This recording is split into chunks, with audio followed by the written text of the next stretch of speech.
Ransomware cada vez mais ágil. Uma notícia dessa semana indica que os criminosos estão ficando cada vez mais espertos.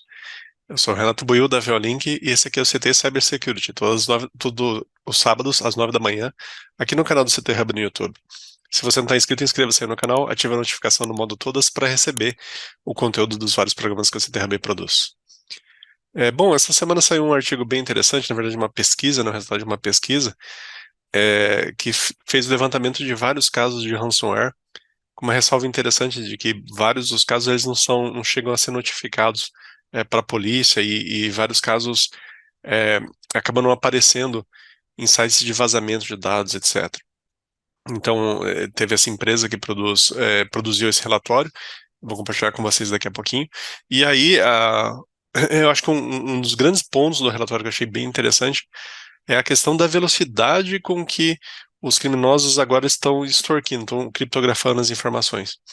Então, de uns anos para cá, isso começou a diminuir significativamente. Então, 2023 realmente está se mostrando um ano muito intenso para ransomware.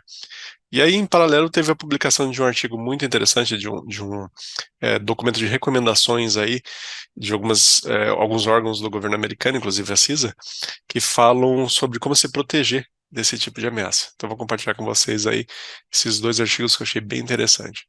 Então, está aqui a publicação do The Record, né, um site em inglês, e aí eles mencionam que as gangues agora de cybercriminosos eles estão diminuindo, estão fazendo ransomware em até 24 horas depois de conseguir invadir o computador das vítimas, os servidores ou computadores pessoais.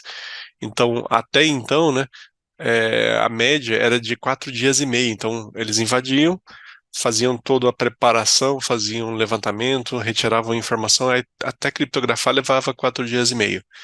E aí, em 2023, com a melhoria das tecnologias que eles têm, né, esses criminosos têm, eles agora quase sempre conseguem no mesmo dia, criptografar as informações. Então, realmente preocupante, muito rápido a ação desses criminosos.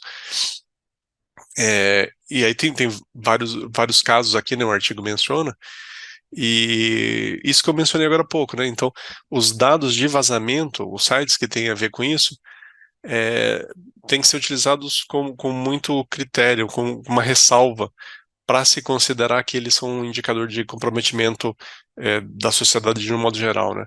Porque eles são feitos de modo agregado, então eles somam todos os tentativas de invasão, e aí, na verdade, o ransomware e o roubo de dados, a extorsão por roubo de dados, é que continuam sendo um modelo muito viável aí de extorsão pelos criminosos. Então, eles realmente estão se deitando e rolando em cima disso, né?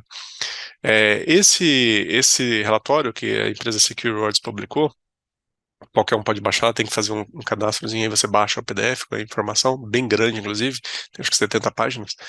Tá bem interessante esse relatório. E aí eles trazem os detalhes dele que em mais da metade dos casos que eles entrevistaram, que eles conseguiram levantar, os criminosos eles fizeram esse contato, conseguiram executar o malware, conseguiram criptografar as informações e retirar elas dos clientes, das vítimas, em menos de 24 horas. Então, realmente é uma velocidade muito grande em relação aos 4 dias e meio que tinha anteriormente, né? E aí a explicação é essa: eles melhoraram o software que eles usam para fazer isso, né? As táticas deles, e aí realmente estão conseguindo invadir muito rápido os computadores. O relatório tem vários outros pontos interessantes, então eu não posso abrir aqui e mostrar todo o relatório porque tem que fazer esse cadastro e aí não seria correto, né? Mas eles mencionam vários pontos interessantes, o que é desse aspecto do ransomware e da cibersegurança em 2023. Então, a questão de ameaças de Estado, né, de nível estatal, então, principalmente Ucrânia, Rússia, quer dizer, principalmente a Rússia, né, a China, a Coreia do Norte, então isso aumentou muito nesse ano.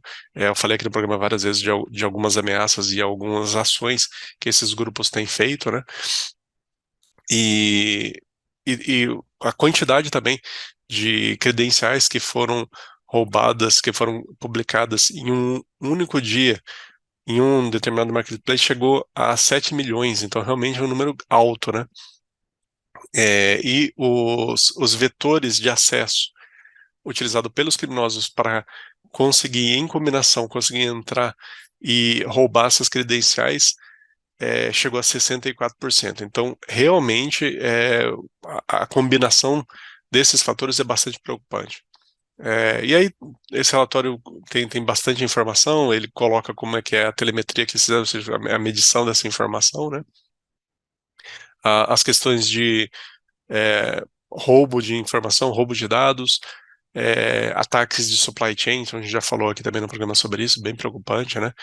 É, downloads drive-by, ou seja, danos que são feitos na hora ali, rápidos, para trazer informações criminosas roubando, o criminoso roubando a informação, né? Então, macros sendo desativadas por default em documentos. Então, a Microsoft fez essa desativação no Microsoft Word. E isso foi importante, porque era realmente um meio que eles utilizavam muito, os criminosos utilizavam muito para roubar informações. E aí, agora, o que eles fazem? Os criminosos, eles são criativos, eles tentam buscar outras maneiras, inclusive phishing, outros tipos de ataque, para conseguir o seu exercer, né, sua atividade criminosa. A questão da inteligência artificial, né, cada vez mais forte também em tudo na nossa sociedade, mas também na questão criminosa aí do ransomware.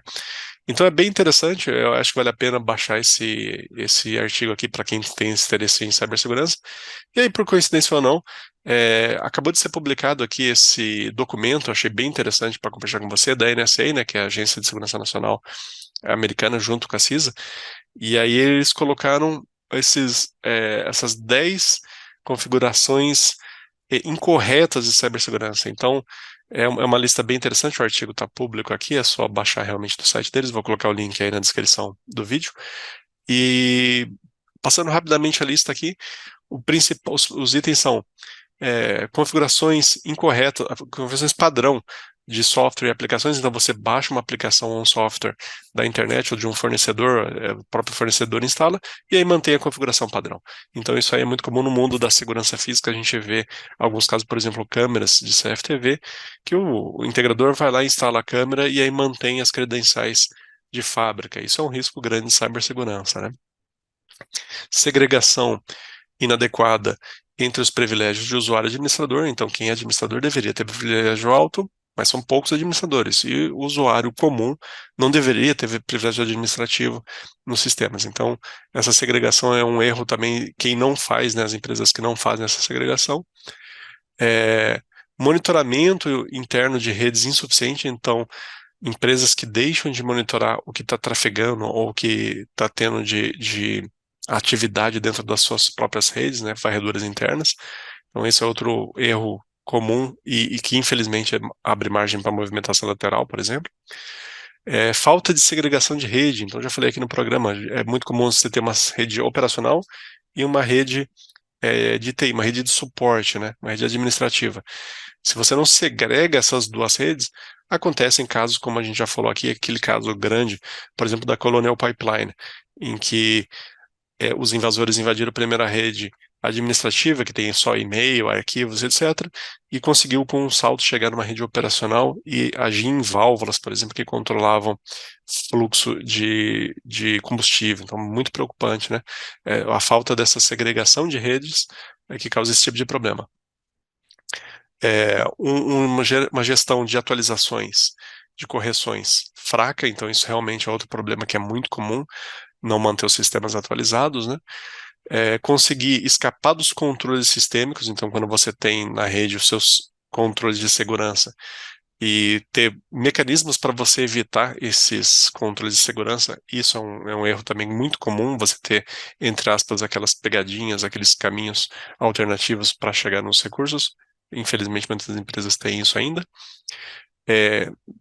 Inexistência ou uso de métodos de autenticação múltipla mal configurado, então infelizmente também é muito comum você ter sistemas, sites em que a pessoa acessa sem precisar ter uma segunda autenticação duplo fator, né? Seja para um aplicativo autenticador no smartphone, seja através de algum outro recurso como biometria. Então, A falta desse autenticação dupla realmente é muito comum e às vezes mal configurada, mal implementada. Isso gera uma oportunidade para os criminosos, né? A falta de listas de controle de acesso insuficientes em serviços e compartilhamento de rede. Muitos vírus, muitos ransomware utilizam compartilhamento de rede para se propagar, né? Higiene de credenciais fraca, então utilizar senhas seguras, senhas fortes, utilizar autenticação múltipla, fazer rotação de senha com uma periodicidade. A falta dessa boa higiene de cibersegurança tem o seu preço, então isso é importante ressaltar aqui, o documento fala sobre isso, e execução irrestrita de código. Então, poder, dentro de um ambiente, dentro de uma estação de operação do servidor, poder executar qualquer sistema, se você deixa isso aberto, realmente abre margem para muito problema. Então é interessante esse documento aqui, detalha bastante, né? Cada caso, como fazer, e dá várias sugestões, então eu achei interessante isso, fazer a mitigação de cada ponto deles. Mais uma vez, é um documento público do governo americano que está aí para a gente poder estudar e tentar melhorar a nossa segurança dentro das nossas empresas. Bom, esse era o tema de hoje, espero que tenham gostado. Fiquem em segurança, até a próxima. Obrigado, tchau, tchau.